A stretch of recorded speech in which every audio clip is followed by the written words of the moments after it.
War and Peace, Book 2, Chapter 4, by Anna Simon. The Pavlograd Hussars were stationed 2 miles from Braunau. The squadron in which Nicholas Rostov served as a cadet was quartered in the German village of Salzneck.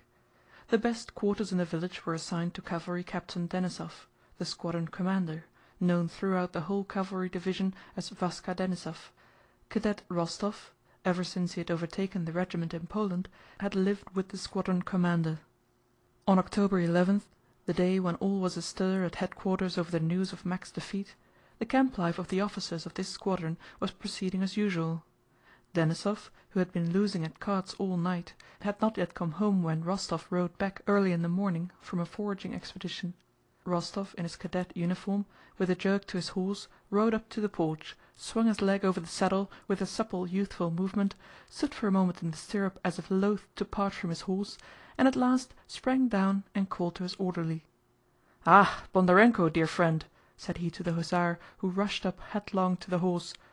"Walk him up and down, my dear fellow," he continued, with that gay brotherly cordiality which good-hearted young people show to everyone when they are happy. "Yes, your excellency," answered the Ukrainian gaily, tossing his head. "Mind, walk him up and down well." Another hussar also rushed toward the horse, but Bondarenko had already thrown the reins of the snaffle bridle over the horse's head. It was evident that the cadet was liberal with his tips, and that it paid to serve him. Rostov patted the horse's neck and then his flank, and lingered for a moment. "Splendid! What a horse he'll be!" he thought with a smile, and holding up his sabre, his spurs jingling, he ran up the steps of the porch. His landlord, who in a waistcoat and a pointed cap, pitchfork in hand, was clearing manure from the cow-house, looked out and his face immediately brightened on seeing Rostov. "Schön gut Morgen! Schön gut Morgen!" he said, winking with a merry smile, evidently pleased to greet the young man. "Schon fleißig?" said Rostov, with the same gay brotherly smile which did not leave his eager face. "Hoch Österreicher! Hoch Russen! Kaiser Alexander hoch!" said he, quoting words often repeated by the German landlord. The German laughed, came out of the cowshed, pulled off his cap, and waving it above his head, cried, "Und die ganze Welt hoch!" Rostov waved his cap above his head like the German, and cried laughing, "Und vivat die ganze Welt!" Though neither the German cleaning his cowshed nor Rostov back with his platoon from foraging for hay had any reason for rejoicing, they looked at each other with joyful delight and brotherly love, wagged their heads in token of their mutual affection, and parted smiling, the German returning to his cowshed, and Rostov going to the cottage he occupied with Denisov. "What about your master?" he asked Lavrúshka, Denisov's orderly, whom all the regiment knew for a rogue. "Hasn't been in since the evening. Must have been losing," answered Lavrúshka. "I know by now, if he wins he comes back early to brag about it, but if he stays out till morning it means he's lost, and will come back in a rage. Will you have coffee?" "Yes, bring some." 10 minutes later Lavrúshka brought the coffee. "He's coming," said he. "Now for trouble." Rostov looked out of the window and saw Denisov coming home. Denisov was a small man with a red face, sparkling black eyes, and black tousled moustache and hair. He wore an unfastened cloak, wide breeches hanging down in creases, and a crumpled shako on the back of his head. He came up to the porch gloomily, hanging his head. "Lavrúshka!" he shouted loudly and angrily. "Take it off, blockhead!" "Well, I am taking it off," replied Lavrúshka's voice. "Ah, you're up already," said Denisov, entering the room. "Long ago," answered Rostov. "I've already been for the hay, and have seen Fraulein Mathilde." "Really? And I've been losing, brother. I lost yesterday like a damned fool," cried Denisov, not pronouncing his R's. "Such ill luck! Such ill luck! As soon as you left it began and went on. Hello there! Tea!" Puckering up his face, though smiling, and showing his short strong teeth, he began with stubby fingers of both hands to ruffle up his thick tangled black hair. "And what devil made me go to that Wat?" an officer nicknamed the Rat, he said, rubbing his forehead and whole face with both hands. "Just fancy, he didn't let me win a single card, not one card." He took the lighted pipe that was offered to him, gripped it in his fist, and tapped it on the floor, making the sparks fly, while he continued to shout. "He lets one win the singles and collars it as soon as one doubles it. Gives the singles and snatches the doubles." He scattered the burning tobacco, smashed the pipe, and threw it away. Then he remained silent for a while, and all at once looked cheerfully with his glittering black eyes at Rostóv. "If at least we had some women here! But there's nothing for one to do but drink. If we could only get to fighting soon! Hello, who's there?" he said, turning to the door as he heard a tread of heavy boots and the clinking of spurs that came to a stop, and a respectful cough. "The squadron quartermaster," said Lavrúshka. Denísov's face puckered still more. "Wretched!" he muttered, throwing down a purse with some gold in it. "Wostóv, dear fellow, just see how much there is left and shove the purse under the pillow," he said, and went out to the quartermaster. Rostóv took the money and, mechanically arranging the old and new coins in separate piles, began counting them. "Ah, Telyánin, how do you do? They plucked me last night," came Denísov's voice from the next room. "Where? At Bykhov's, at the Rats? I knew it," replied a piping voice, and Lieutenant Telyánin, a small officer of the same squadron, entered the room.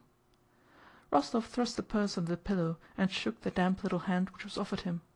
Telyánin, for some reason, had been transferred from the Guards just before this campaign. He behaved very well in the regiment, but was not liked. Rostóv especially detested him and was unable to overcome or conceal his groundless antipathy to the man. "Well, young cavalryman, how is my rook behaving?" he asked. Rook was a young horse Telyánin had sold to Rostóv. The lieutenant never looked the man he was speaking to straight in the face. His eyes continually wandered from one object to another. "I saw you riding this morning," he added. "Oh, he's all right, a good horse," answered Rostóv, though the horse for which he had paid 700 rubles was not worth half that sum. "He's begun to go a little lame on the left foreleg," he added. "The hoof's cracked, that's nothing. I'll teach you what to do and show you what kind of rivet to use." "Yes, please do," said Rostóv.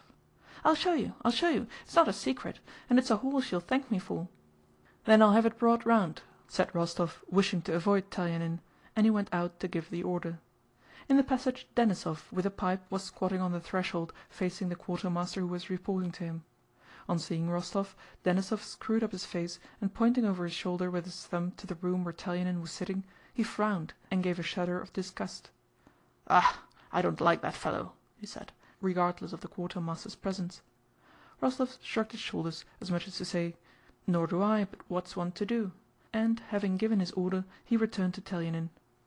Telyánin was sitting in the same indolent pose in which Rostóv had left him, rubbing his small white hands. "Well, there certainly are disgusting people," thought Rostóv as he entered. "Have you told them to bring the horse?" asked Telyánin, getting up and looking carelessly about him. "I have." "Let us go ourselves. I only came round to ask Denísov about yesterday's order. Have you got it, Denísov?" "Not yet, but where are you off to?" "I want to teach this young man how to shoe a horse," said Telyánin. They went through the porch and into the stable. The lieutenant explained how to rivet the hoof and went away to his own quarters. When Rostóv went back, there was a bottle of vodka and a sausage on the table. Denísov was sitting there scratching with his pen on a sheet of paper. He looked gloomily in Rostóv's face and said, "I'm writing to her." He leaned his elbows on the table with his pen in his hand and, evidently glad of a chance to say quicker in words what he wanted to write, told Rostóv the contents of his letter. "You see, my friend," he said, "we sleep when we don't love. We are children of the dust, but one falls in love and one is a god. One is poor as on the first day of creation. Who's that now? Send him to the devil. I'm busy," he shouted to Lavrúshka, who went up to him not in the least abashed. "Who should it be? You yourself told him to come. It's the quartermaster for the money." Denísov frowned and was about to shout some reply, but stopped. "Wretched business," he muttered to himself. "How much is left in the purse?" he asked, returning to Rostóv. 7 new and 3 old imperials. "Oh, it's wretched. Well, what are you standing there for, you scarecrow? Call the quartermaster," he shouted to Lavrúshka. "Please, Denísov, let me lend you some. I have some, you know," said Rostóv, blushing. "Don't like borrowing from my own fellows, I don't," growled Denísov. "But if you won't accept money from me like a comrade, you will offend me. Really, I have some," Rostóv repeated. "No, I tell you." And Denísov went to the bed to get the purse from under the pillow. "Where have you put it, Rostóv?" "Under the lower pillow." "It's not there." Denísov threw both pillows on the floor. The purse was not there. "That's a miracle." "Wait, haven't you dropped it?" said Rostóv, picking up the pillows one at a time and shaking them. He pulled off the quilt and shook it. The purse was not there. "Dear me, can I have forgotten? No, I remember thinking that you kept it under your head like a treasure," said Rostóv. "I put it just here." "Where is it?" he asked, turning to Lavrúshka. "I haven't been in the room. It must be where you put it." "But it isn't." "You're always like that. You throw a thing down anywhere and forget it. Feel in your pockets." "No, if I hadn't thought of it being a treasure," said Rostóv, "but I remember putting it there." Lavrúshka turned all the bedding over, looked under the bed and under the table, searched everywhere, and stood still in the middle of the room. Denísov silently watched Lavrúshka's movements, and when the latter threw up his arms in surprise, saying it was nowhere to be found, Denísov glanced at Rostóv. "Rostóv, you've not been playing schoolboy tricks?" Rostóv felt Denísov's gaze fixed on him, raised his eyes, and instantly dropped them again. All the blood which had seemed congested somewhere below his throat rushed to his face and eyes. He could not draw breath. "And there hasn't been anyone in the room except the lieutenant and yourselves. It must be here somewhere," said Lavrúshka. "Now then, you devil's puppet, look alive and hunt for it!" shouted Denísov, suddenly, turning purple and rushing at the man with a threatening gesture. "If the purse isn't found, I'll flog you! I'll flog you all!" Rostóv, his eyes avoiding Denísov, began buttoning his coat, buckled on his saber, and put on his cap. "I must have that purse, I tell you!" shouted Denísov, shaking his orderly by the shoulders and knocking him against the wall. "Denísov, let him alone. I know who has taken it," said Rostóv, going toward the door without raising his eyes. Denísov paused, thought a moment, and, evidently understanding what Rostóv hinted at, seized his arm. "Nonsense!" he cried, and the veins on his forehead and neck stood out like cords. "You're mad, I tell you! I won't allow it! The purse is here! I'll flay this scoundrel alive, and it will be found." "I know who has taken it," repeated Rostóv in an unsteady voice, and went to the door. "And I tell you, don't you dare to do it!" shouted Denísov, rushing at the cadet to restrain him. But Rostóv pulled away his arm and, with as much anger as though Denísov were his worst enemy, firmly fixed his eyes directly on his face. "Do you understand what you're saying?" he said in a trembling voice. "There was no one else in the room except myself. So that if it is not so, then..." He could not finish and ran out of the room. "Ah, may the devil take you and everybody!" were the last words Rostóv heard. Rostóv went to Telyánin's quarters. "The master's not in. He's gone to headquarters," said Telyánin's orderly. "Has something happened?" he added, surprised at the cadet's troubled face. "No, nothing." "You've only just missed him," said the orderly. The headquarters were situated 2 miles away from Salzneck, and Rostóv, without returning home, took a horse and rode there. There was an inn in the village which the officers frequented. Rostóv rode up to it and saw Telyánin's horse at the porch. In the second room of the inn the lieutenant was sitting over a dish of sausages and a bottle of wine. "Ah, you've come here too, young man," he said, smiling and raising his eyebrows. "Yes," said Rostóv, as if it cost him a great deal to utter the word, and he sat down at the nearest table. Both were silent. There were 2 Germans and a Russian officer in the room. No one spoke, and the only sounds heard were the clatter of knives and the munching of the lieutenant. When Telyánin had finished his lunch he took out of his pocket a double purse and, drawing its rings aside with his small, white, turned-up fingers, drew out a gold imperial and, lifting his eyebrows, gave it to the waiter. "Please be quick," he said. The coin was a new one. Rostóv rose and went up to Telyánin. "Allow me to look at your purse," he said in a low, almost inaudible voice. With shifting eyes but eyebrows still raised, Telyánin handed him the purse. "Yes, it's a nice purse. Yes, yes," he said, growing suddenly pale, and added, "Look at it, young man." Rostóv took the purse in his hand, examined it and the money in it, and looked at Telyánin. The lieutenant was looking about in his usual way, and suddenly seemed to grow very merry. "If we get to Vienna I'll get rid of it there, but in these wretched little towns there's nowhere to spend it," said he. "Well, let me have it, young man. I'm going." Rostóv did not speak. "And you? Are you going to have lunch too? They feed you quite decently here," continued Telyánin. "Now then, let me have it." He stretched out his hand to take hold of the purse. Rostóv let go of it. Telyánin took the purse and began carelessly slipping it into the pocket of his riding breeches, with his eyebrows lifted and his mouth slightly open, as if to say, "Yes, yes, I am putting my purse in my pocket, and that's quite simple and is no one else's business." "Well, young man," he said with a sigh, and from under his lifted brows he glanced into Rostóv's eyes. Some flash as of an electric spark shot from Telyánin's eyes to Rostóv's, and back again and again in an instant. "Come here," said Rostóv, catching hold of Telyánin's arm and almost dragging him to the window. "That money is Denísov's. You took it," he whispered just above Telyánin's ear. "What? What? How dare you? What?" said Telyánin. But these words came like a piteous, despairing cry and an entreaty for pardon. As soon as Rostóv heard them, an enormous load of doubt fell from him. He was glad, and at the same instant began to pity the miserable man who stood before him, that the task he had begun had to be completed.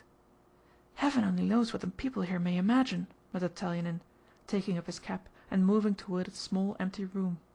"We must have an explanation." "I know it and shall prove it," said Rostóv.